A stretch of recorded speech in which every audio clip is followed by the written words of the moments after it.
Chapter का नाम है लाभ और हानि, प्रॉफिट एंड लॉस। ये पार्ट 4 वीडियो है जिसमें आप टाइप 4 का क्वेश्चन 1 सीखिएगा। तो आइए टाइप 4 का क्वेश्चन 1 देखते हैं। क्या कहता है क्वेश्चन? एक घड़ी को 64 रुपया में बेचने पर 20% की हानि होती है, तो उसे 100 रुपया पर बेचने से कितने प्रतिशत का लाभ होगा? तो आप तो जानते हैं ना कि लाभ कब होगा, जब क्रय मूल्य जितना में खरीदे उससे ज़्यादा में बेचेंगे तब ना हमको लाभ होगा। ये तो आप लोग जान रहे हैं। तो पहले क्वेश्चन क्या कह रहा है, यहाँ तक देखिए कि एक घड़ी को 64 रुपया में बेचने पर 20% की हानि होती है। पहले यहाँ तक क्वेश्चन देखिए इस टाइप का। तो आपको पहले से बता रहे हैं कि जहां भी आपको प्रतिशत में हानि दिया है या लाभ दिया हुआ है तो हमेशा आप क्रय मूल्य क्या मान के चलिएगा? 100 रुपया। हमेशा क्रय मूल्य कितना मानना है? 100 रुपया। अब हम सोल्व कर रहे हैं। क्रय मूल्य कितना मानेंगे? 100 रुपया। क्रय मूल्य मानते हैं 100 रुपया। अब क्वेश्चन फिर पढ़ेंगे। कहता है कि एक घड़ी को 64 रुपया में बेचने पर 20% की हानि होती है। कितना प्रतिशत की हानि होती है? 20% की हानि। इसका मतलब वो खरीदा ज़्यादा में, अब बेच दिया उससे कम में, तभी हानि हो रहा है। यहाँ तक देखना है कितना का हानि हो रहा है? 20% की हानि। तो हानि कब होगा? जब क्रय मूल्य मान के चले हम 100 रुपया में खरीदे और उससे हम कमे में बेच देंगे, तभी ना हमको हानि होगा। तो कह रहा है कितना का हानि हो रहा है? 20% का हानि होता है। तो पहले हम यहाँ से निकाल लेंगे कि हानि कितना हो रहा है। तो हानि किस पे लिख लेगा कि जितना में खरीदे उसी से हम कम दाम पे बेचे होंगे तभी ना हानि हो रहा है। तो कितना प्रतिशत का हानि हो रहा है? 20% का हानि होती है। तो 20% का मतलब क्या कि 100 रुपया में खरीदे उसका हम 20% नीचे 100 प्रतिशत हटाएंगे तो 100 कट गया, तो 20 रुपया आपका क्या निकल गया यहाँ से? हानि। अब आपको यहाँ से मालूम कि क्रय मूल्य आपको मालूम हो गया, हानि मालूम हो गया, तो विक्रय मूल्य नहीं निकाल लीजिएगा। तो विक्रय मूल्य कितना निकल जाएगा? विक्रय मूल्य तो 100 रुपया है क्रय मूल्य, खरीदे 20 रुपया हानि मतलब घाटा लग गया, तो विक्रय मूल्य मतलब बेचिएगा कितना, तो इसमें से इसको घटा दीजिएगा तो क्या निकल जाता है? विक्रय मूल्य। 100 में से 20 घटा दीजिएगा तो विक्रय मूल्य कितना निकल गया? 80 रुपया। यहाँ से आपका क्या हो गया? राशि निकल गया कि इस वस्तु को खरीदे हम 100 रुपया, 20 रुपया हानि लग रहा था तो बेचेंगे कितना में? 80 रुपया। फिर क्वेश्चन क्या है, पढ़ते हैं फिर से क्वेश्चन। कहता है एक घड़ी को 64 रुपया में बेचने पर, किस घड़ी को बेच रहा है? बेचने का मतलब विक्रय मूल्य। विक्रय मूल्य कितना दिया हुआ आपको? 64 रुपया दिया हुआ है। विक्रय मूल्य कितना दिया हुआ है? 64 रुपया। तो आप शुरू से ही जान रहे हैं कि जिस राशि दिया हुआ रहता उसी राशि के साथ तुलना करते हैं ना। तो यहाँ विक्रय मूल्य कितना दिया हुआ है? 64 रुपया। कि इस घड़ी का कहता है कि 64 रुपया में बेचने पर 20% का हानि होती है। तो पहले हम यहाँ से निकाल लेते हैं कि वो 64 रुपया में बेचा तो खरीदा था वो कितने में, तभी ना पता चलेगा कि कितना रुपया में वो खरीदा जो कि इसको हानि हो रहा था। हम बोले यहाँ राशि दिया हुआ है 64 रुपया, आपका विक्रय मूल्य दिया हुआ है, तो विक्रय मूल्य का तुलना विक्रय मूल्य के साथ। तो यहाँ विक्रय मूल्य कितना है? 80। तो यहाँ से क्या कर देंगे? 80। अब कहते हैं कि इस घड़ी का पहले हम क्रय मूल्य निकाल लेते हैं कि ये खरीदा था कितना में, जो कि 20% के इसको हानि हो रहा था। तो यहाँ हम तुलना कर दिए, विक्रय मूल्य का तुलना विक्रय मूल्य के साथ। जो निकालना होता है उसको क्या करते हैं? गुना करते हैं। तो हम इस घड़ी का क्रय मूल्य ज्ञात कर लेते हैं। तो क्रय मूल्य यहाँ कितना है? 100 रुपया। तो हम यहाँ 100 से क्या कर देंगे? गुना कर देंगे। बस इतना ही है। अब इसको हम काटेंगे। 8 8 64, 8 दहे के 80, फिर 10 दहे के 100 कट जाएगा, और 10 गुना 80 कर दीजिएगा। तो 80 रुपया क्या निकल गया आपका? ये क्रय मूल्य निकल गया ना घड़ी का। घड़ी का क्या निकल गया? क्रय मूल्य निकल गया। कैसे? क्योंकि हम 100 से यहाँ गुना कर दिए तो ये क्रय मूल्य निकल गया। घड़ी का अब क्रय मूल्य आपको मालूम हो गया कि घड़ी का क्रय मूल्य कितना था? 80 रुपया। अब क्वेश्चन आगे बढ़ेंगे। अब यहाँ से आपका कॉन्सेप्ट क्या क्लियर हो गया कि घड़ी का क्रय मूल्य हम यहाँ से निकाल लिए, तो क्रय मूल्य कितना निकल गया? 80 रुपया। कहता है फिर क्वेश्चन पढ़ रहे कि एक घड़ी को 64 रुपया में बेचने पर 20% की हानि होती थी। तो यहाँ से हम ये ज्ञात कर लिए कि क्रय मूल्य इसका कितना था। तो उसे 100 रुपया में बेचने से, कहता है कि उस घड़ी को अब 100 रुपया में अगर बेचते, बेचना का मतलब कितना, कि विक्रय मूल्य आपका दिया हुआ है कितना, 100 रुपया, ये है ना। कहता है तो उसे 100 रुपया पर बेचने से कितने प्रतिशत लाभ होगा। अब देखिए यहाँ क्या है कि उस घड़ी का हम पहले क्रय मूल्य ज्ञात कर लिए कि इस घड़ी का क्रय मूल्य क्या था, 80 रुपया निकल गया था। फिर कहा तो उसे 100 रुपया में बेचने से विक्रय मूल्य कितना दिया हुआ है, 100 रुपया में बेचने से कितने प्रतिशत का लाभ होगा। तो देखिए यहाँ कितना प्रतिशत का लाभ हो रहा है कि आप 80 रुपया में खरीदे, क्रय मूल्य मतलब, अब बेच रहे हैं मतलब विक्रय मूल्य, तो कितना में ज़्यादा में बेच रहे हैं, 80 रुपया में खरीदे और 100 रुपया में बेच रहे हैं, तो आपको लाभ कितना हो रहा है, 20 रुपया का लाभ हो रहा है ना। इसमें से इसको घटा दीजिए।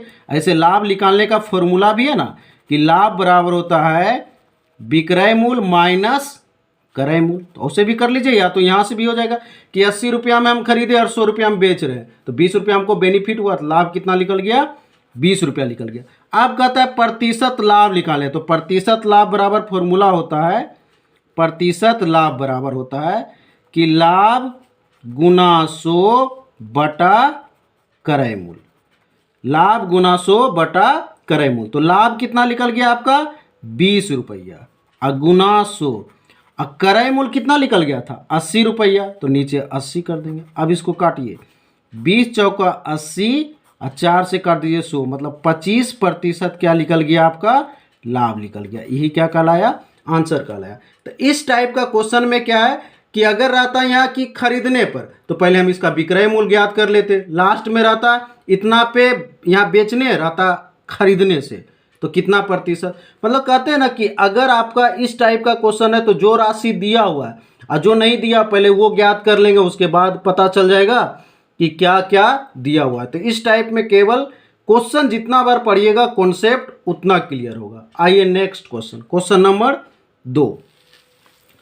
क्वेश्चन नंबर 2 क्या कहता है, कहता है एक व्यापारी 310 रुपया में सामान बेचकर 7% घाटा उठाता है, घाटा उठाता है मतलब हानि उठाता है। अगर वह अपने सामान को 350 रुपया में बेचे तो कितना प्रतिशत लाभ होगा, ये पूछ रहा है। फिर क्वेश्चन दूसरा, तो क्या बोला पहले कि एक व्यापारी 310 रुपया में सामान बेचकर 7% घाटा उठाता है, तो इसका मतलब है कि जब वो 310 रुपया में बेच रहा था और 7% का घाटा हो रहा है क्वेश्चन में, तो पहले इसका हम क्रय मूल्य ज्ञात कर लेंगे कि क्रय मूल्य क्या था, ये ज्ञात कर लेंगे।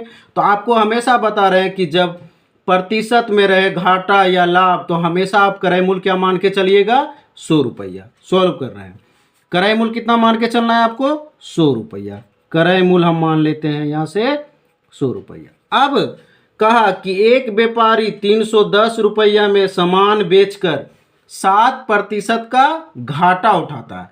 7% का घाटा मतलब हानि उठाता है। तो किस पे हानि, हम खरीदे और उससे कम में बेच देंगे तो क्या होगा, हानि होगा ना। तो पहले हम हानि निकाल लेते हैं। घाटा का मतलब क्या हुआ, हानि, कितना का, 7% का। तो किस पे, जो खरीदे उसी पर ना, तो 100 गुना 7% हटाइएगा, नीचे 100 कट गया, तो हानि कितना निकल गया, 7 रुपये। अब आपको पता है क्रय मूल्य मालूम, हानि मालूम, तो विक्रय मूल्य निकाल लीजिएगा।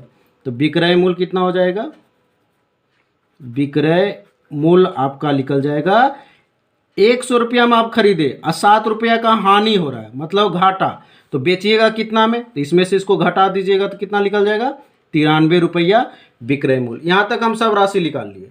फिर क्वेश्चन पढ़ेंगे कि एक व्यापारी 310 रुपया में सामान बेचकर 7% घाटा उठाता है। तो यहाँ से हम क्या कर लेंगे कि क्रय मूल्य ज्ञात कर लेंगे कि वो सामान को कितना में खरीदा था। तो यहाँ कौन राशि दिया हुआ है पहले कि 310 रुपया में सामान बेचकर मतलब विक्रय मूल्य दिया हुआ है।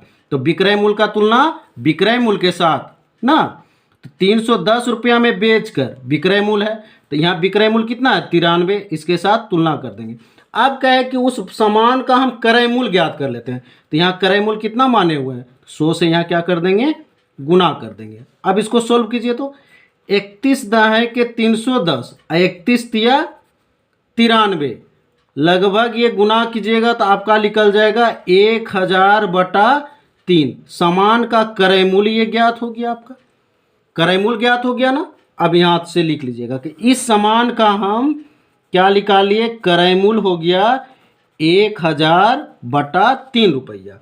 अब आगे क्वेश्चन बढ़े, अगर वह अपने सामान को 350 रुपया में बेचे तो, मतलब बेचे मतलब क्या, विक्रय मूल्य, मतलब ये खरीदारी हम निकालिए कि उस सामान का क्रय मूल्य क्या था। अब कह रहा है कि अगर वो सामान को 350 रुपया में बेचता तो कितना प्रतिशत का लाभ होता। तो यहाँ विक्रय मूल्य कितना दिया हुआ है, 350 रुपया। अब हम यहाँ से लाभ निकाल लेते हैं कि लाभ कितना है, कि क्रय मूल्य है 1000/3 रुपया, अब विक्रय मूल्य है 350। तो लाभ का फॉर्मूला क्या होता है, विक्रय मूल्य माइनस क्रय मूल्य। लाभ का फॉर्मूला ही होता है ना, लाभ का फॉर्मूला होता है विक्रय मूल्य माइनस क्रय मूल्य। तो विक्रय मूल्य यहाँ कितना है 350, माइनस क्रय मूल्य कितना है 1000/3। जब आप इसको सोल्व कीजिएगा, नए कुछ तो यहाँ 1 और 3 का क्या लीजिएगा, एलसीएम हो जाएगा 3, और ये 3 यहाँ जाके क्या हो जाएगा, गुना हो जाएगा।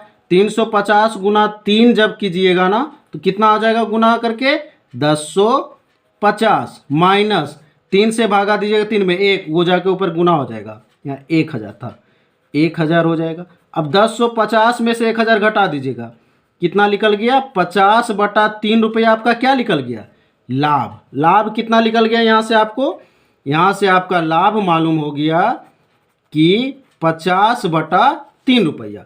तो कहता है कि इतना प्रतिशत लाभ होगा, तो प्रतिशत लाभ बराबर फॉर्मूला है ना कि लाभ गुना 100/क्रय मूल्य बटा क्रय मूल्य। तो लाभ कितना निकल गया 50/3, लाभ निकल गया 50/3 गुना 100 बटा क्रय मूल्य कितना है 1000/3 रुपया। क्रय मूल्य है 1000/3 रुपया, ये है। अब इसको जब सॉल्व कीजिएगा आप इसको कि 50/3 गुना 100 बटा इतना इतना, इसको हम सॉल्व कर रहे हैं। अब 50/3 गुना 100 बटा 100/3, इसको जब सॉल्व कीजिएगा ना तो ये जो बटा के नीचे वाला जो 3 है ये कहाँ आके गुना हो जाएगा यहाँ, और ये वाला 3 कहाँ चल जाएगा, मेन बट्टा के नीचे वाला बट्टा जो ऊपर चला जाएगा। तो इसको जब सॉल्व कीजिएगा तो 50 गुना 100 बटा ये 3 कहाँ आ जाएगा, यहाँ नीचे, और गुना ये तो पहले से यहाँ 1000, और ये 3 कहाँ चल जाएगा ऊपर, यहाँ गुना कर दीजिएगा। तो काटिए, 3 और 3 क्या हो गया, कट गया, 1 0 2 0 1 0 2 0, और यहाँ से 1 0 और यहाँ से 1 0, तो ये 5 निकल गया। तो ये 5 क्या कहलाया, 5% आपका लाभ कहलाया, 5% आपका लाभ कहलाया। तो ये क्या कहलाया, आंसर कहलाया। तो इस टाइप का क्वेश्चन में है क्या कि पहले देख लीजिए कि क्या दिया हुआ है। अगर जो नहीं कि उस वस्तु को कह रहा बेचे तो हम पहले क्रय मूल्य ज्ञात कर लेंगे। फिर क्वेश्चन क्या कहा कि अगर इस वस्तु को हम इतना में बेचते तो हमको इतना लाभ होता। तो बस ये कॉन्सेप्ट क्लियर होना चाहिए, क्वेश्चन फटाफट सॉल्व होगा। ये टॉपिक आपको कन्हैया टेस्ट सीरीज जमुई के द्वारा दिया जा रहा है बाय अतुल सौरभ। अगर वीडियो अच्छा लग रहा है तो लाइक, सब्सक्राइब और शेयर भी करें। Thank you.